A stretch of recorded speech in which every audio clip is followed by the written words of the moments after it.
Welcome to episode 53, the National Signing Day edition of the Gold and Blue Breakdown Show, as we're here to talk about this massive recruiting class. And I mean massive because it's 45 players deep. But Jonathan and I are here to talk about every individual player one at a time. No, just kidding. We're actually not going to do that. No. But we are going to talk about this recruiting class today, the highlights, some surprises, maybe an underrated player that we think might be in the class or two. And then obviously we'll talk about, the highest rated guys, because that's what most people want to talk about. And then we'll, hopefully have a couple special guests popping on here shortly that may join us for the show. If they hop on, we'll bring them in as well. Some of them haven't confirmed with me yet, so I don't want to misspeak and say they're coming on and they not show. So anyway, let's Jonathan, I'll just kick it off, man. What are your overall thoughts on this class? Yeah, I mean, I guess first off, I would say it's a great day to be a Mountaineer. I think everybody kind of went into today pretty excited about what West Virginia felt like they knew they had secured. As we learned today, you're never 100% confident. Even Rich Rod kind of joked in his press conference. He said they were up until 2 or 3 o'clock in the morning, calling and texting and messaging with with players, and even early this morning. So, I guess from what I'm seeing, and it's kind of hard to tell based off of the modern era, it's the highest rated recruiting class in the history of West Virginia. Mm-hmm. Which is exciting. It was a combination for me, Couz, of who West Virginia held on to, because there were some schools that made some pushes for those West Virginia commitments. Mm-hmm. It was the signing day surprises that quite literally came out of nowhere. I don't even Matt Sieg talked about it at 5 o'clock yesterday. He wasn't quite sure what he was going to do. And then I think late at 10, 11 o'clock last night, it kind of materialized. And then next thing you know, he's donning a West Virginia shirt at a signing day ceremony. And then I think the third part of it was just the immediate impact players that West Virginia was able to get. Some, I believe, are in the junior college ranks. Some, I believe, are high school prospects that can come in and potentially help immediately. So, and then I guess, Couz, if I could add one more to it, it was pretty neat to see Rich Rod and his staff address needs that they noticed as weaknesses, right? They really went after offensive line, and I believe that those along the offensive line are going to be that could be a great class with potential. And then I saw running backs. You're not going to be into a situation like we were this past season where you're literally converting defensive players over to play running back. So yeah, a really good day. Do you think one of the concerns, it's not really a worry, but one of the things, it is in the back of my mind, because I'm a pessimist at heart.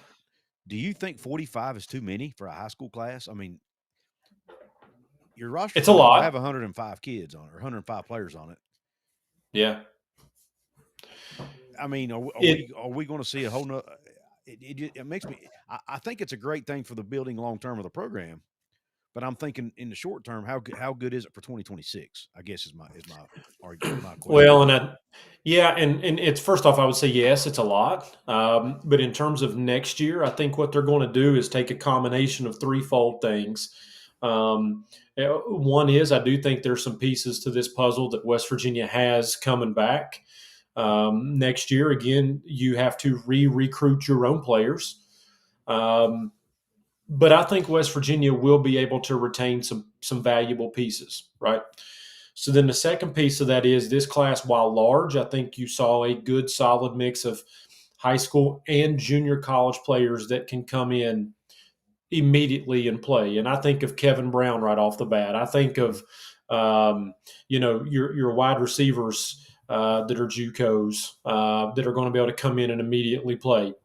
And then I think you're going to have to leave your spot for about 15 players, 12 players in the transfer portal. So I think when you combine all three phases right there, I actually feel pretty good about next year. And listen, because here's the thing: if we can take anything away from this recruiting class, right, with what this staff was able to do with Matt Sieg, what this staff was able to do with Amari Latimer, um, it can't do anything but get you excited for what this staff can do in the transfer portal. Mm-hmm.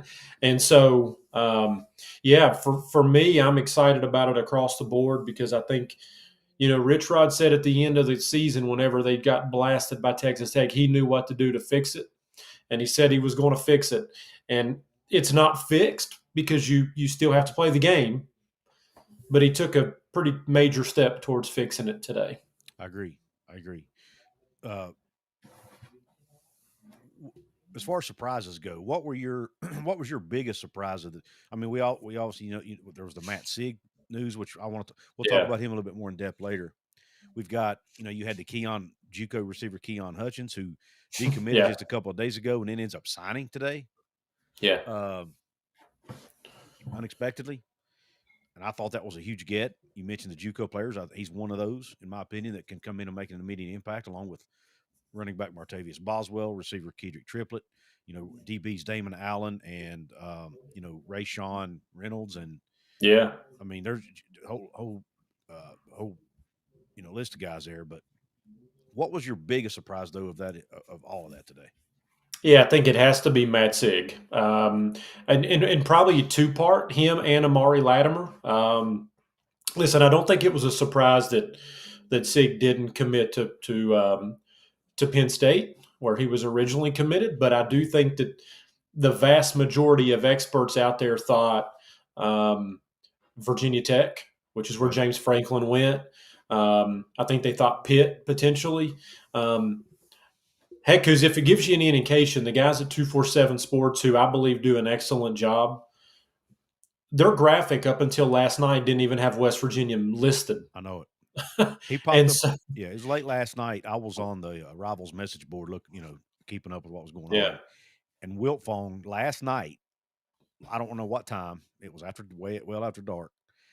It may have, he drops. It may have been 8, 9 o'clock, maybe even later than that. Drops a bombshell in the message board about, hey, West Virginia's back in the mix here. And I'm thinking, okay, if Wilt Fong's dropping this, I mean, he's their top recruiting guy, right? At Rivals. And I'm thinking if he's dropping this has legs. This has smoke behind it, man. And of course, I got online today. It was funny. I get in the chat today to listen, to watch Matt Sieg's live announcement of where he's playing, knowing that West Virginia was in the mix after what you and I had heard and message boards and all that. Man, Virginia Tech fans and Pitt fans and really fans of more, they were talking pure crap about West Virginia, saying we had absolutely no chance. And I got in there just having a little bit of fun, talking a little bit of smack, just having fun with it. Sure. People were telling me to shut my what up, and I mean it was bad. And then when we got him, man, it got even worse. Like they were just talking more smack. Like they couldn't cope, man. They were so mad. It was so funny. Yeah. I mean, Pitt had put on a 4-court press for him, man. I mean, they went all out to try to. They did so much so, and it become a joke on X, on Twitter, that they literally took their equipment trucks and parked them at high school football games where he was playing. But it starts and stops there, really, for me. I mean, you're thinking somebody here, Couz, for all the talk and the hoopla and everything surrounding Kevin Brown, and to be very clear, rightfully so. I hope people realize if you're paying attention to ratings, Sieg actually ranks higher than Kevin Brown. Kevin Brown 122 ranked nationally by 247, Sieg 104. In the state of Pennsylvania, they rank Kevin Brown as the 5th best player in the state, Sieg the number 3. And the star rating overall, I think Kevin Brown was a 94, Sieg was a 95. So if we're looking to compare, and for all the excitement that Kevin Brown brought, and again, rightfully so, a massive player at a very important position, a position of need, Sieg is that plus more a little bit according to, again, the ratings. And then I guess the other one I mentioned was Amari Latimer. Raise your hand if before maybe a couple days ago this was somebody that was really on your radar, right? Like the name was kind of discussed, but then it was almost kind of dismissed as quickly as it was discussed. 4-star, overall grade of 90. And I'll tell you what's intriguing about him: 5'11", 230 pounds, Couz. Like a bowling ball, man. Like a bowling He can ball. flat And out run over so people. he can. And this was somebody that was committed to Wisconsin. And oh, by the way, if we know anything about Wisconsin, they're usually pretty good on the offensive line and they're usually pretty good at running the football. And so if he was good enough for them, he was good enough for me right off the bat. And so those were probably the two biggest ones. And then again, I think, as you mentioned, Keon Hutchins, the number one receiving junior college player in the country. That stood out. And there were a couple others, but I think those are some of the top ones that really hit home for me today. Yeah, same. Little interesting tidbit about Latimer, and then I want to go back and talk about Sieg a little bit. But since we're on Latimer, think about 230-pound running back, Jonathan. That's bigger than C.J. Donaldson was about that size. Somewhere in that 225. He stayed somewhere between 225 and 240. He'd fluctuate, right, depending on, I guess, the weight training, nutrition program, whatever. This guy will come in and be able to play physically be able to play right away. When you read his 24/7 profile, what they say about him, he could be potentially be an every down back at the next level. You don't see a lot of those anymore. That's rare. Or he might be a short down yardage back, right? Kind of like what CJ was and what they were using. We're planning to use Ty Edwards for this year, and we're using Curtis Jones for there at the end. And that's something this they needed. They needed a big running back with a big body. They have several backs that have, that are fast and shifty. You need a guy who can just put his foot in the ground and run downhill and run over people. And they got that with this guy, Amari Ladder. And I think he can. I actually think he's good enough after watching his tape. I think he's good enough to come in and compete for playing time day one. I think he's that talented. Yeah. So I really like this. I really like this young man, this player right here. Me too. And I'll say, Couz, that again, we all get caught up in offer sheets and star rankings and all that. And I think that there's validity there, obviously. But when I look at his offer sheet, I think it was 47 total offers. And Couz, here's what really impressed me about him.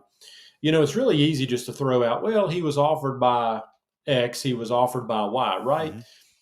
But this is somebody that had legitimate offers from Tennessee, Ohio State. We knew Wisconsin. Not that they just have legitimate offers from him, because he actually took visits there. I mean, as early as November, he was at Tennessee. In October, he was at Ohio State. And so this isn't somebody, and I don't want to dismiss other programs by just throwing names out, but this is somebody that some of the biggest names in the country wanted him in their backfield. And so completely agree. When I look at and a question that I was posed today, just kind of more broadly, is why so many running backs? And I think the easy answer is, did you watch this past season? Mm-hmm. Listen, Ty Edwards is gone. You don't want to play Curtis Jones again. That was a great story and it worked out well. But going forward, I don't think that's where you want him. We love him, but there is questions about the health of Jaheim White going forward. Sincere Bowers, the stability with him health-wise, he's small. You look at even Dior Hubbard. So now Rich Rodriguez just ain't going to get caught in a situation again to where he's having to convert defensive players over to the offensive backfield.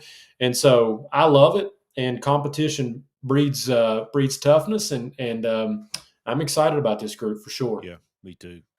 Yeah, I'm excited. I mean, you answered it perfect. Running backs, I mean, the injuries that they had to deal with this year, they will probably, Jaheim's injury, how long will it take him to recover and him to get back to full strength? He's likely going to miss spring, may miss a lot in the summer. So, you're going to need depth at that spot. Yeah. And I love Boswell. I'll say I love Boswell. Yeah. It should also be noted, too, that There was technically another flip today, and I don't want to skip over him, Lawrence Autry, Yes. who was originally committed to Tulane. Mm-hmm. Obviously, John Summerall left there to go to Florida. There was a coaching change. West Virginia was able to get in the picture. Probably not the same size, but 5'11", 210. So a bigger back, and his numbers were insane this past season. So when you mix them all in, just a really good overall class, but a really good running back class. Yeah, I'm glad you mentioned Boswell because I think he's the JUCO players get overlooked sometimes, man. But I mean, you can find some great football players. I mean, Bruce Irvin, Kevin Yeah, White, Skylar Howard. That's just three off the top of my head that came from the JUCO ranks. Two of those yeah, guys were first round NFL draft picks. The other one yeah, is the last quarterback to lead West Virginia to a 10-win season. yeah, Pretty good yeah. players, all of them, and especially Irvin and White. And Yeah. that's just, I mean, there have been a lot more that I just can't think of off the top of my head. I think Well, Rasul Douglas. I think Rasul Douglas was a JUCO guy, was he he not? he he was. And one thing Another I liked NFL about player. yeah, and one thing that I really like about Boswell Couz is he went to junior college and got better. Yep. Right? Like it's easy to go and just try and feel like you need to be somewhere else and not put in the effort. But in 24, I think he rushed for just over 300 yards, almost 400 yards, 5 touchdowns, and then really took a step forward this year, over 1,100 yards, 13 touchdowns. I think I saw in 7 of his 10 games, Couz, he rushed for over 100 yards. Offensive player a year in the conference. And so from 24 to 25, he really put the work in and it showed. And so for me, that shows somebody, that signs of somebody that wants to get better. And if that translates over to Morgantown, I think West Virginia is going to be really happy with him. So Absolutely. was really impressed with the progression from him from 24 to 25. By the way, back to Latimer for a second. There was one little nugget I picked up in my research that I wanted to share that I'm not sure how many people know this. He has a brother named, and I forgot to write his brother's name down. Anyway, his brother plays at Wisconsin, which might have been explained why he was looking at Wisconsin. He's a cornerback, defensive back. Guess who his brother played for before he transferred to Wisconsin? So I know the answer to this because I saw on In the Gun podcast, Dang Rich it. Rodriguez Daggone it. broke it. Those Well, guys. those guys were great, and the how fortunate they were to have that news broken Yeah. live. So I know the answer, but continue on in case Yeah, those who no, do not. obviously. I mean, it's kind of obvious, right? He played at Jacksonville State under Rich Rodriguez, and the year before, in 2023, guess who his defensive coordinator was at Jacksonville State? Now that I don't know. A guy named Zach Alley. Okay. I mean, I'm assuming that's the case because that's where Alley was at before he went to Oklahoma. So Yeah. He's likely the one who was there when Latimer's brother got there.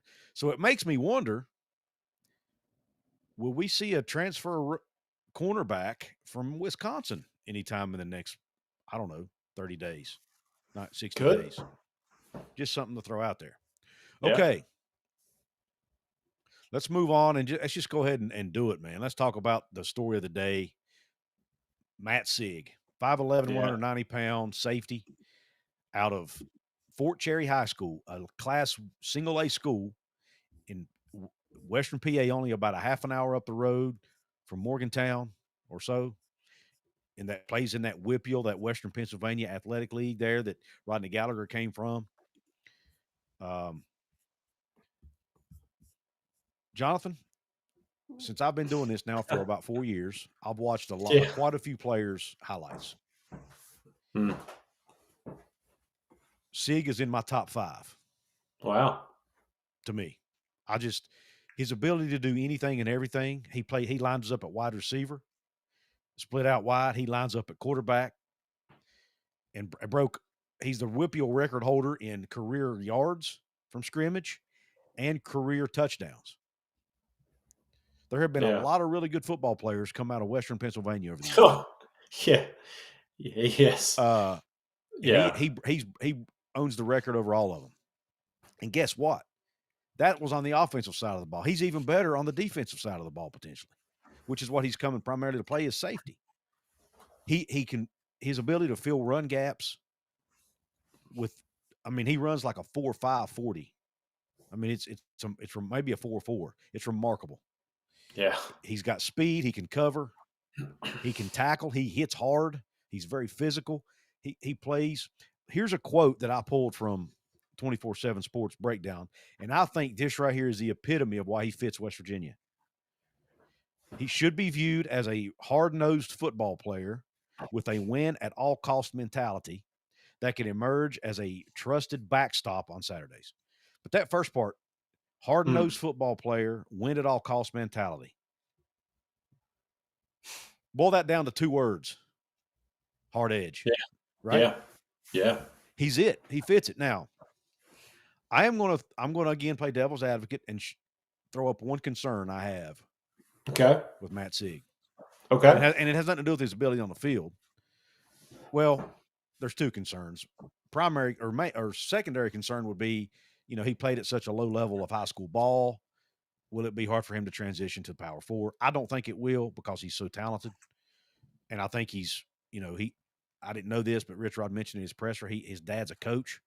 So I'd say his football IQ's high. So he's probably grown up around the game. He's probably going to come in very knowledgeable and ready to go. And he's 35 of these guys are early enrollees, so there's a good chance he's one. Not sure for 100% sure if he is or not. You may know that. I don't know. Yeah. I don't know if it matters with him, to be honest. But my biggest concern, though, back to my point,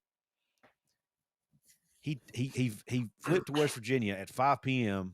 the day before signing day without taking an official visit. Had not been on campus in 2 years, is my understanding.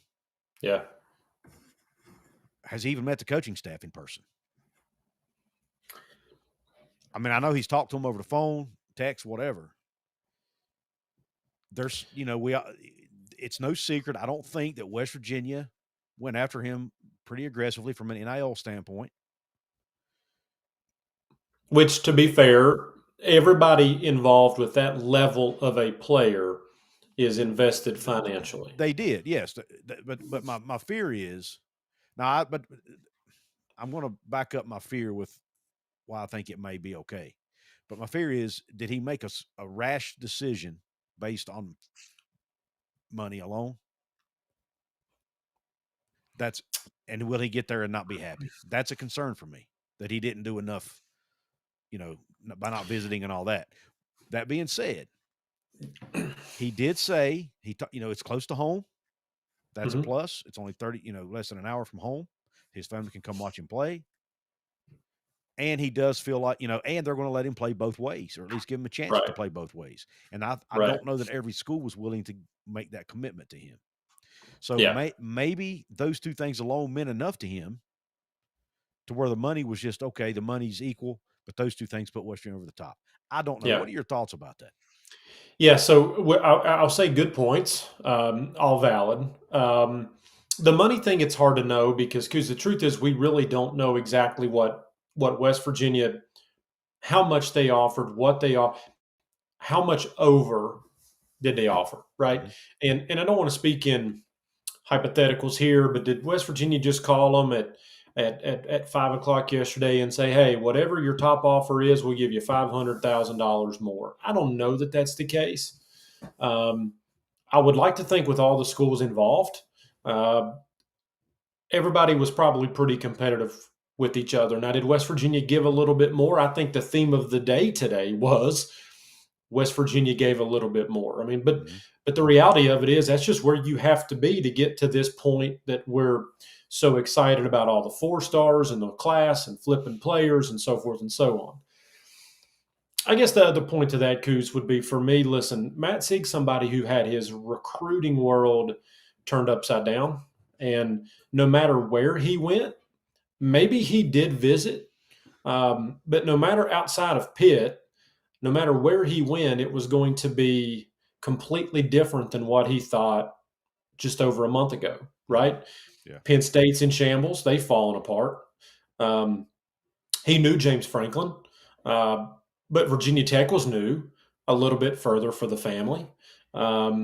all along, I think West Virginia, maybe even though he hadn't been in town and hasn't visited, I think that he still had a little bit of a relationship there.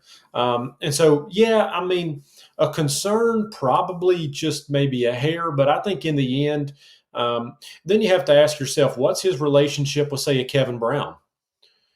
Right? I mean, they were both going to go to Penn State. Maybe they knew each other, both from Pennsylvania. Maybe they've got a history there, so you've got a little bit of a relationship.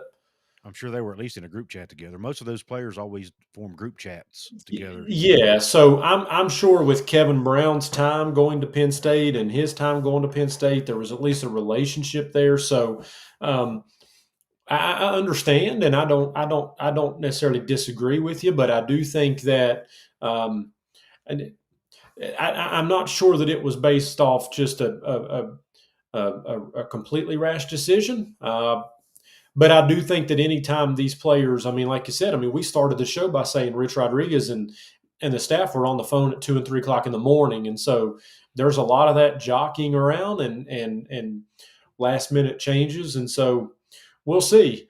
I do think that the offensive the option to play offensive on the offensive side of the football really did help. I mean, this is somebody that is used to not just playing on offense but putting up big numbers. I think you said it. I think it was during his junior season. He was only one of 2 players in their WPIAL career for 4,000 rushing and 4,000 passing. The other was Terrell Pryor. The first player, who, by the way, guess who he was recruited by? Rich Rodriguez. Correct. Anyway, totally different conversation. Because Sieg was the first player in WPIAL history, if I'm going to get this right, to register 5,000 rushing and 3,000 passing in his career, and the first WPIAL to rush for 1,000 and pass for 1,000 in 3 straight seasons. Unbelievable. I mean, that means he did as a sophomore. Think about that. Yeah, and if you're not familiar with WPIAL, it is well known as one of the greatest high school conferences, so to speak, or leagues in the country. And so came from there, just to name a recent name. Yeah, I mean, you could just go on and on and on and on. And so certainly somebody that you have to. I wonder if Rodney helped in the recruitment of him at all. That would very. I would imagine they pulled out all the stops. Yeah. And so now, and he even admitted that once he got familiar with the defensive secondary, would the offense come into play. And so I was actually intrigued by that, kind of playing off your point a little bit. Was it just like West Virginia came in and said, okay, you can play both sides starting next year? And I was actually really intrigued and happy to hear Sieg's answer that he even said, once I get this position down, there's an option to play offense going down the line. And to me, that showed a lot of maturity on his part. Correct. Versus just wanting to do it next year. So, yeah, great point. Yeah, I like it. Either way, it was a huge get. I mean, totally through Virginia Tech and look, Virginia Tech still had a great day today. They absolutely killed it. Almost all the Penn State, with the exception of who we're talking about, maybe a couple others, almost all the Penn State commits went to Virginia Tech. Okay? Yeah. So they got a haul today. Them and West Virginia, last I checked, were really neck and neck in that 24/7 overall ranking. They were like one spot apart. Now, that was earlier today. I haven't checked recently. But they had a great day today. Ton of 4-star kids. Yeah. And they can thank Penn State for that. But think about this, Jonathan. Think about all these coaching openings helped schools. It helped schools like West Virginia and Virginia Tech, who normally aren't getting these. How often does West Virginia get two players, really 3 if you want to throw Latimer in there with it, 3 players of that caliber in one class? Yeah. It's extremely rare.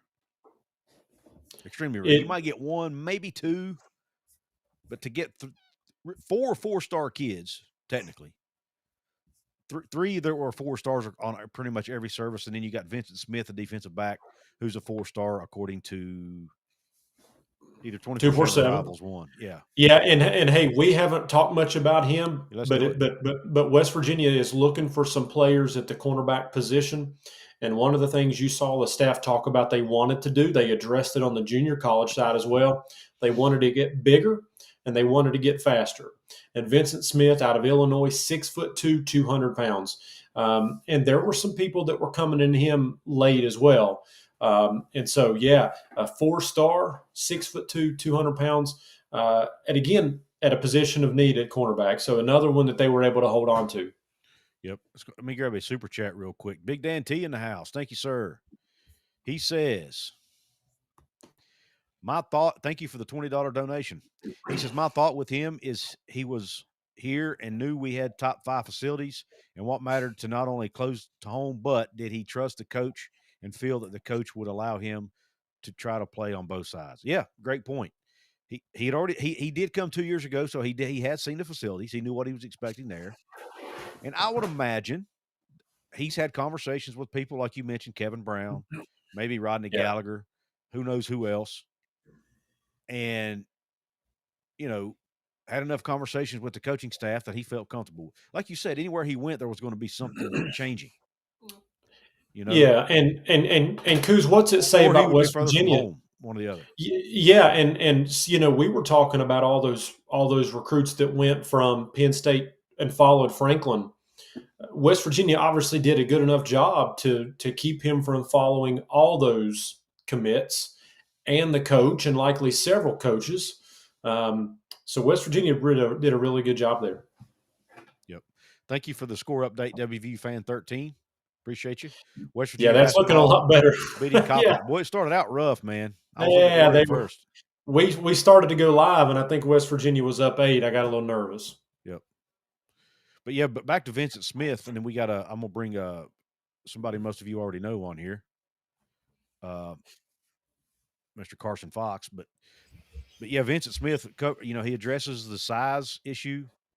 I'm trying to figure out which one I like best here. I think I like that one. 6'2", almost every DB they brought in, for the most part, is 6 foot or higher. Yeah. And I like that because that's something they really have been lacking for the past several years. And he has great ball skills. He has great athleticism. He's fast. I just think it's a really good pickup. He can play man or zone. What are your thoughts on Vincent Smith, Carson? What's up, brother? Hey, guys. Thanks for inviting me on. Couz, Jonathan, good to talk to you. Yeah. Man, has this been an exciting day. But did we get Chris Henry Jr. yet? No. I kind of feel sorry for that guy, man. I bet he's like, man, I wish these West Virginia fans would leave me alone. I think I've sent him now a photo of his dad from the Maryland game, his game-winning catch.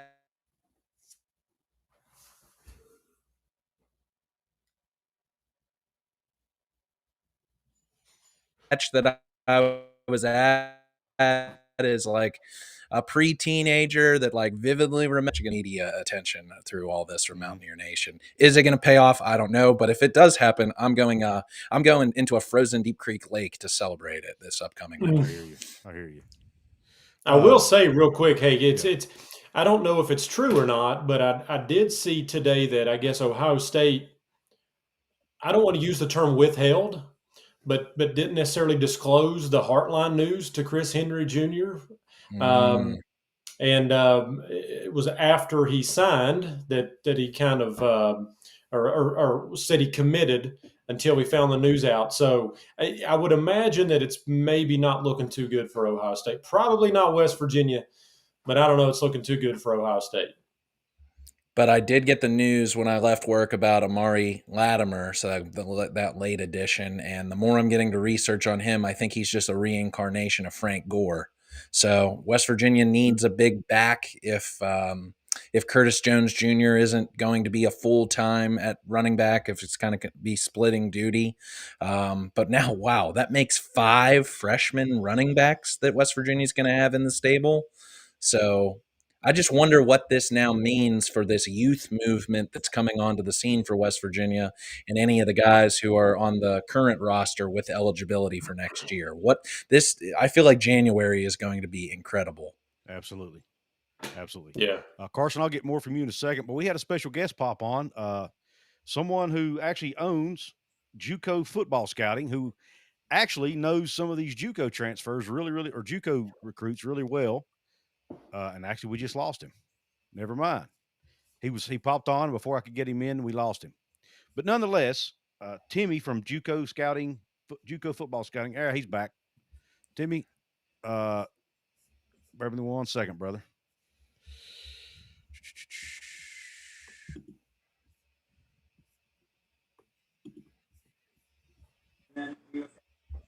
How you doing? I'm doing good. Appreciate you joining us. Awesome. I think your guy was right. And West Virginia's running back coach has contacted certain people, and that. I hear you. So what? Just real quick, give us the skinny on some of these JUCO players that West Virginia was able to sign today. I know you know some of them personally. The running back is was at Blinn last year. He reminds me a little bit of Steve Slayton. Step in the ground and go. He is Rich Rod's speed element.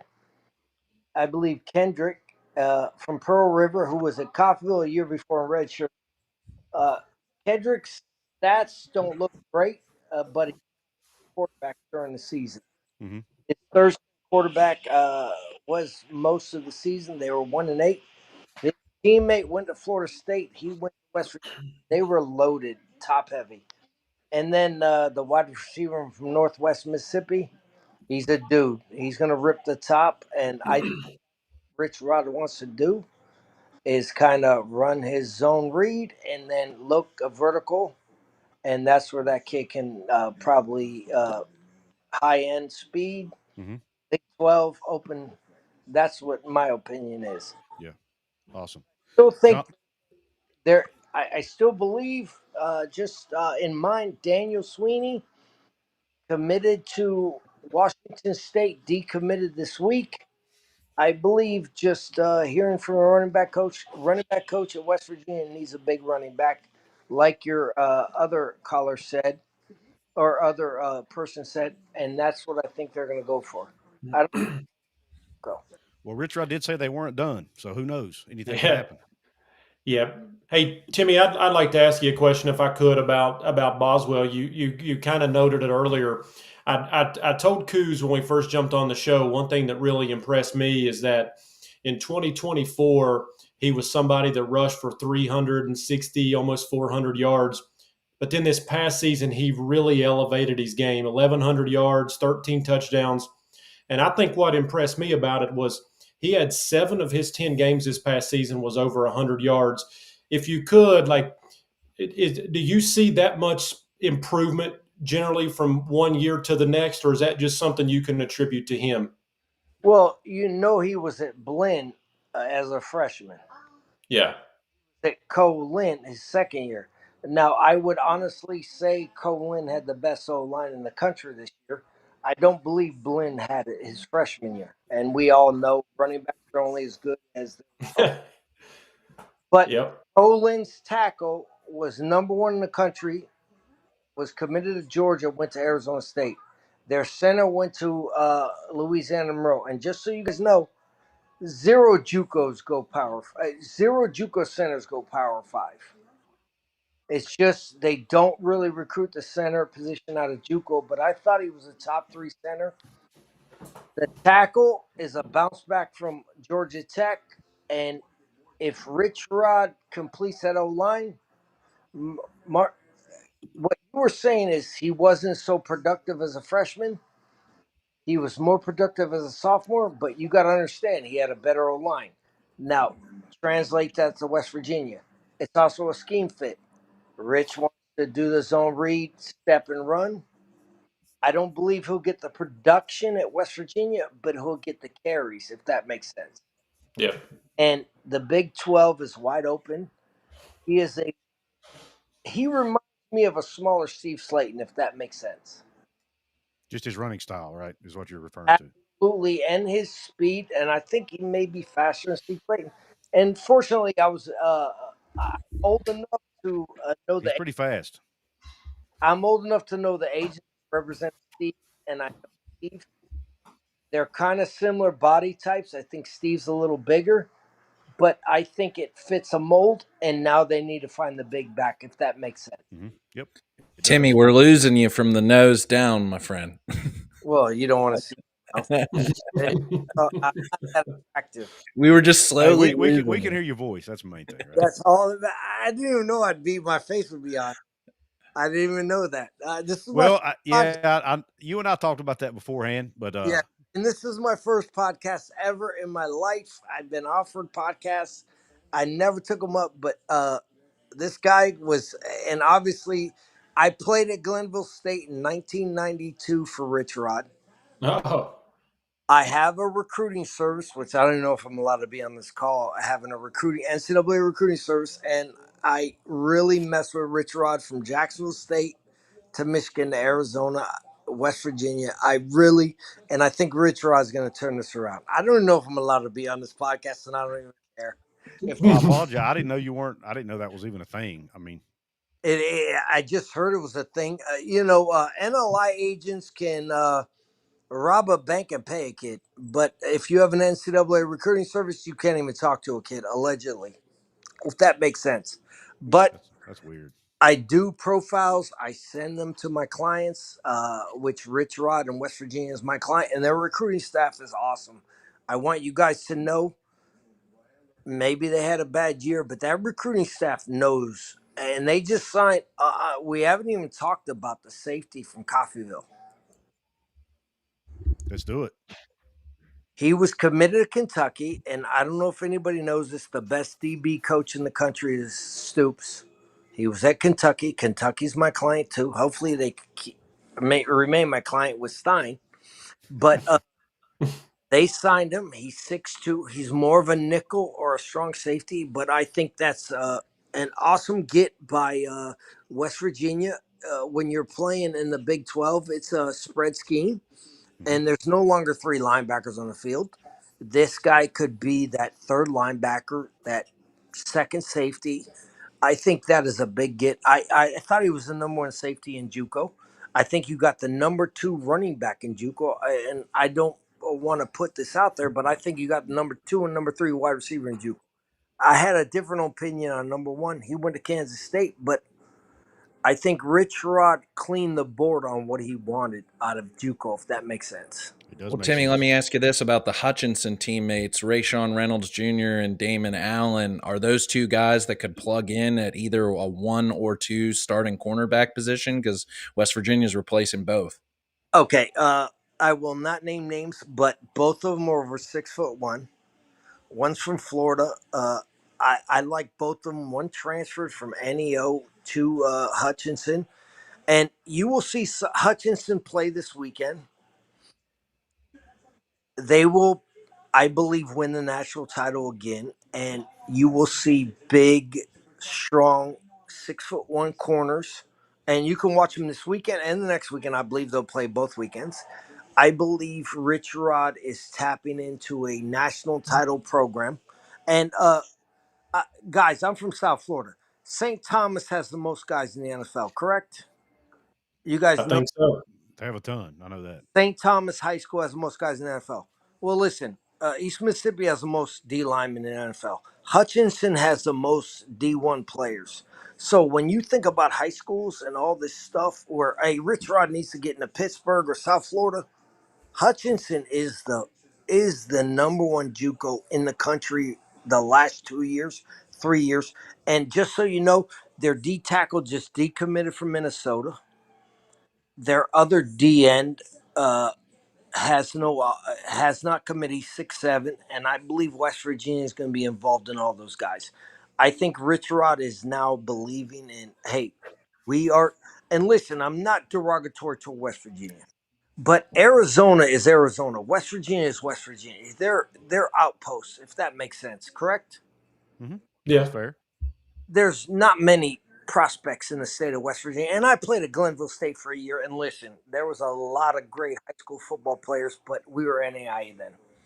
But I think Rich Rod understands. Hey, I need to tap into JUCOs because once the portal opens up, it's about money, and maybe the guy on ESPN, the punter, has a bunch of money. He can pay a lot of guys, but I think and this is no disrespect. I own JUCO football scouting.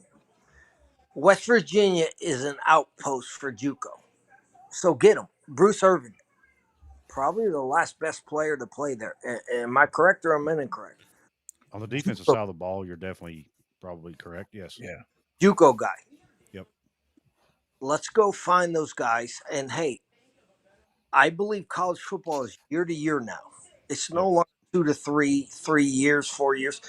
Sign those high school guys. Are you going to keep them? Maybe not. But a JUCO guy, and getting back to your question, the two corners are big and long. Do they start immediately? I believe one will. But I think the other one helps you on, and everybody loses sight of this. Special teams, they're long. They're 6'1". Both of them are over 6'1". You're getting length and speed, and I think that's the difference between the Big 12 and the SEC is the length and speed. And now, what has Texas Tech done? They paid tons of line, tons of money to D-line out of the portal. Now, Rich Rod, hey, everybody's throwing the ball. Let's get big, long corners. Let's get some playmakers on offense, big play guys. I think both of those corners are. And listen, one hits, one doesn't. It's a win-win, right? Yeah. Yeah. When you sign this many guys, you're going to have a lot of misses. I mean, it's just whether it's high school or JUCO, doesn't matter. It's just a numbers game at this point. That's awesome. You say that. Can I tell you something? Sure. I had a JUCO coach. I had a Power 5 coach say, "Hey, Timmy, we signed 5 JUCO kids last year. 3 hit and 2 missed." And I said, "Well, you only had 24 starters. What about the 88 high school guys you signed? How many did those miss on?" Yeah. I'm just thinking in today's football, Yeah. it's 1 year to 1 year. Yep. Now, understand this. Both of those corners you mentioned are 2-year starters. So they've made some bad plays. They made some great plays, but they're older. And that's where I think where people are missing on the high school thing is you can get an elite high school guy, get him. West Virginia is not going to get the 5-star out of Florida. Go get the 3-star out of the best JUCO in the country, and I think that's where Rich Rod is winning. And I think West Virginia will have a very good year next year. Just getting enough height, weight, speed, and listen. What the three offensive guys are they're all 4.4 or better. Yeah. We're just adding speed. Now Rich Rod goes to defense and gets and I believe he's going to add a few more defenders on defense, just my personal opinion, and a bigger running back. He's just getting more physical and longer and quicker. And I believe, no disrespect to Neil Brown, but I don't believe Rich Rod was left with a lot of speed, a lot of length on that field, if that makes sense. It does make sense. Timmy, man, I appreciate you joining the show, brother. It's been a lot of fun. We'll be in touch. You guys Thank are you, awesome. Timmy. And Yeah, I think thanks, Tim. have a great. Thank care, you, brother. guys. Take care. All right. All right. So thoughts, just general thoughts on that, and then we'll dig a little deeper. I want to get Carson's thoughts on some of these guys. Go ahead, Jonathan, because I'm first of all, him saying faster than Steve Slayton, I was like, wait a second, are we talking about junior Steve Slayton? In all fairness, he does. I think the guy does run like a 4.4. So, yeah. Well, I'll say this. Overall, I 1,000% agree with a lot of what he said in terms of West Virginia needed to get longer. They need to get more athletic. They need to get faster. And I think offensively and defensively, I think that they accomplished that today. I actually was pretty interested in hearing his stats about where Hutchinson ranks.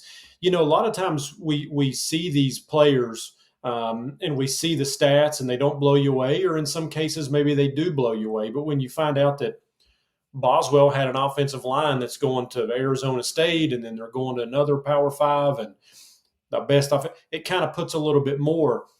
And then I think too, where was it Triplett he was talking about as a receiver, said his numbers weren't very impressive receiving the ball, but there were some quarterback issues. I think so. Yeah. So it was pretty interesting to hear some of the ins and outs of kind of how the players led to how they got to. So I thought that was pretty interesting. Shows you that stats aren't necessarily the end all be all either of how good a player is, right? Because there's so many things around them that have to work in order for them to have good stats, you know? Yeah. And then I guess before I go to Carson, I would just say it also confirms to me what you and I were talking about earlier, Couz, is that when I look at the totality of this class, I see a good mixture of some high school guys that they believe can come in right away and play. And then I see some junior college players that they feel really good that can come in and be a need for them next year. They're physical, long, and you can plug them in pretty quickly. And so excited about those guys and curious to see which ones come to fruition in terms of helping you immediately next year. Fair enough. Carson, I want to get your thoughts on the Matt Sieg stuff, man. Oh, well, he's a kid who I'm pretty sure lives about 15 minutes away from me. So awesome. Here in the WPIAL, he's kind of like a local legend, playing for Fort Cherry High School, the smallest classification in the WPIAL. So rather rural high school as well, kind of here in Washington County. But I mean, so putting up the statistics that he's put up, he can obviously play ball. If he's gone to some of these scouting camps across the country, who these professionals do this for a living and they get nicked whenever they're off on their assessments, they obviously see traits in him that will translate to the next level. Now, I'm just worried, honestly, at a kid his size, at 6 foot, 185 pounds, I was at that game against Utah. I saw how big those Utes are in their tight ends that are all 6'5", 250, and just thinking, does he have enough of a frame on him to have that electric speed to sustain the type of physical wear and tear that's going to take into the Big 12.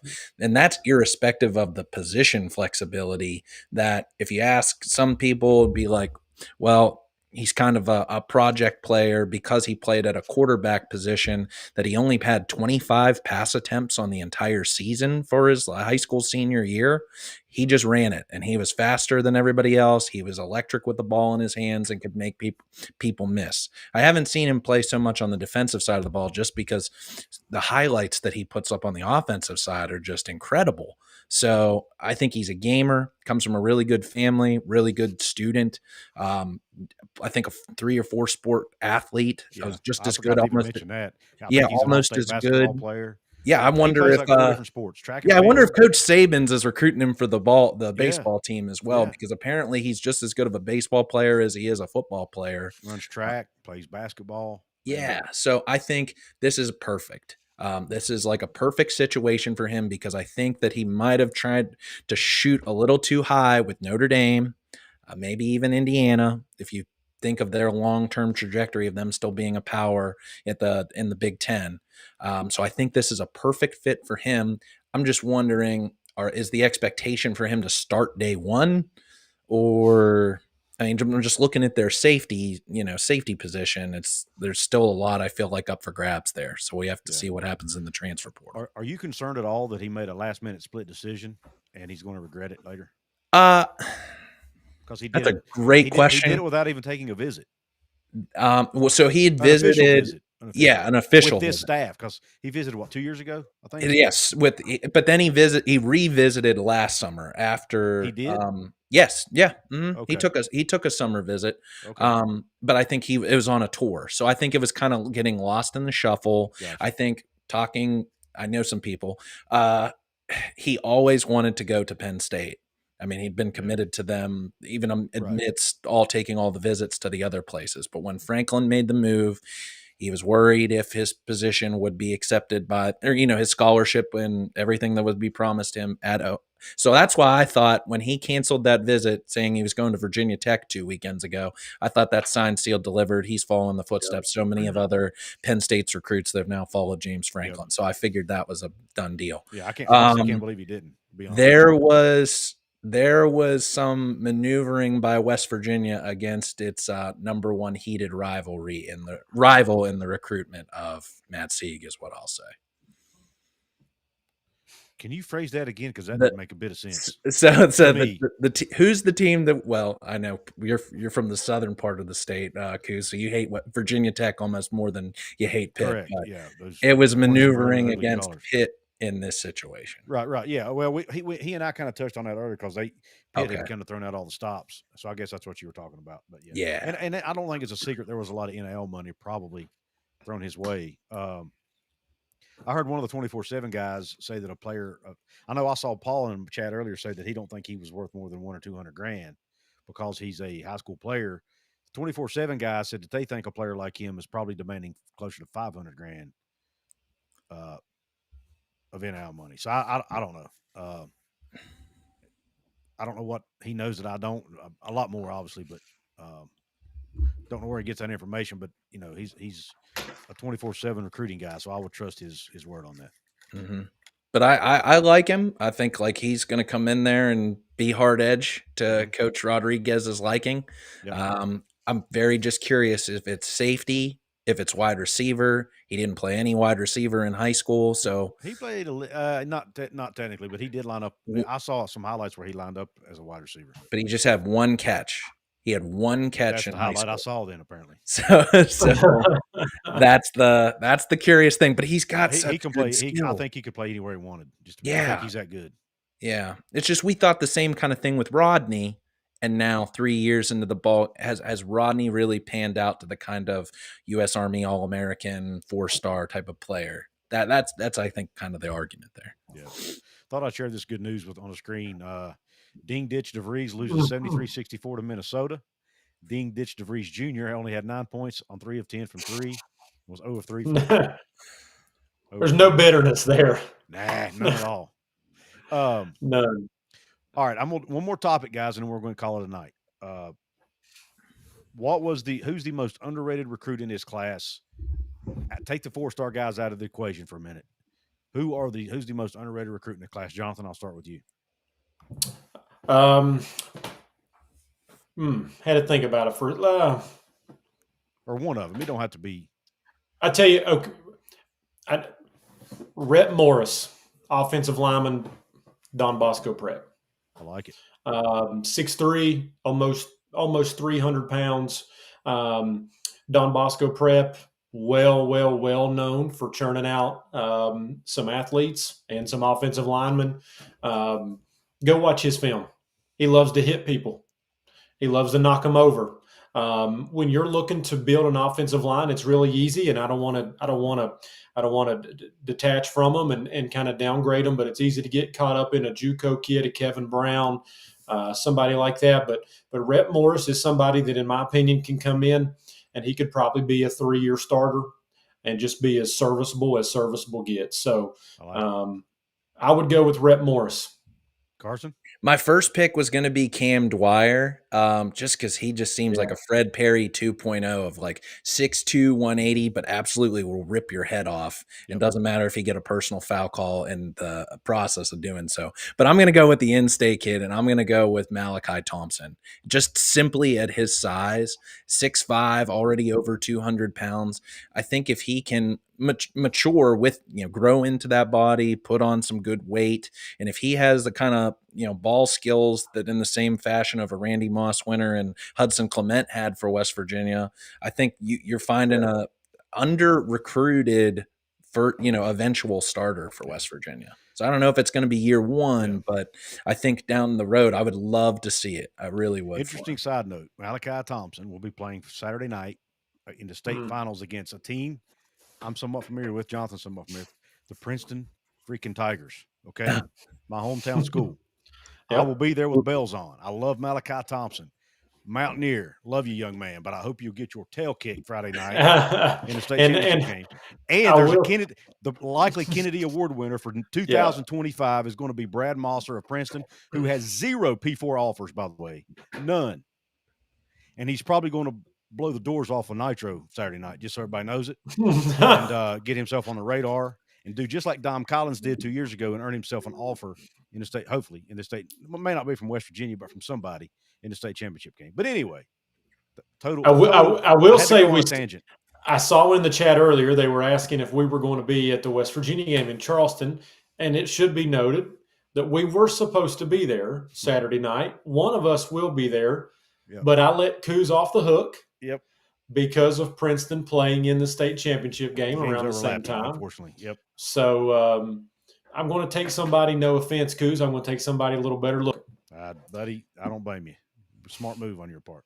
And can I also, I guess, before we log off, can we say, can't go the whole recruiting show without saying, West Virginia signed an Australian punter today. With tattoos, too, by the way. Did you see the tattoos?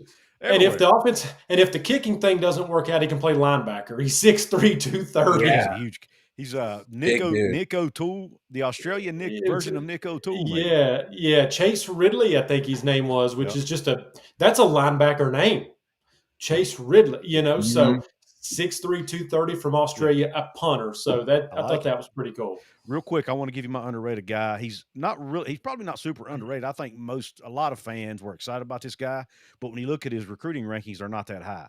Yindor Mack, defensive lineman, came down to West Virginia, Michigan State, chose West Virginia. His only a .835 rating, which I thought was low, kind of a low 3-star. But man, he's a beast. 6'3", 295, 295. I thought that was a 4. I know he ain't 245. 6'3", 295.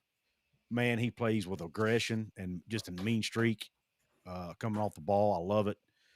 I think he's got I think he might be friends with Kevin Brown from what I understand. So that might have had something to do with him coming over. But I think he's a guy that might make some noise, if not year one, at least year two.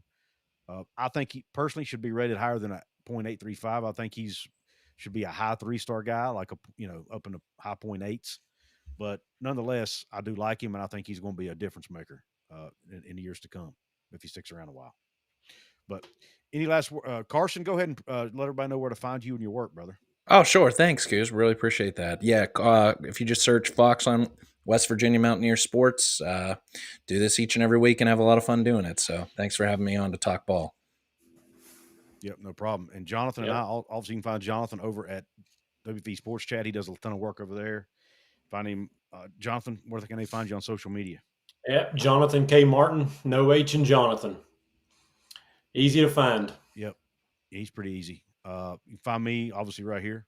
Well, you can find me on Twitter at Couz206. Actually, it ain't that no more. Gosh, that's the old one. What am I doing? That one got hacked. That's the hacked version. Yeah, it's at Couz Walker, at COUZWALKER. Don't go to the at Couz206 because I don't think it exists anymore. At least I hope it doesn't. If it does, they're going to try to sell you some crypto. So anyway, Couz Walker is where you'll find me on social media. Obviously, go to WV Sports Chat. Check out our written content over there. Jonathan and I do work over there. We've got other writers doing work over there. We have been working our tails off these last few days because we all do this as a side hustle. So, man, it's been a busy couple days for us, but we've had a lot of fun. But exciting day to be a Mountaineer fan today. One of the top best classes on paper anyway in school history. Rich Rod and his staff have worked their tails off, and they've thrown some bags at some guys who us poor hillbillies aren't as poor as everybody thinks they are apparently. And got some really good talent in Morgantown, and I'm excited about next season. Any last words from you guys? No. Go Ears. Let's go Mountaineers. God bless everybody, and Q Country Roads.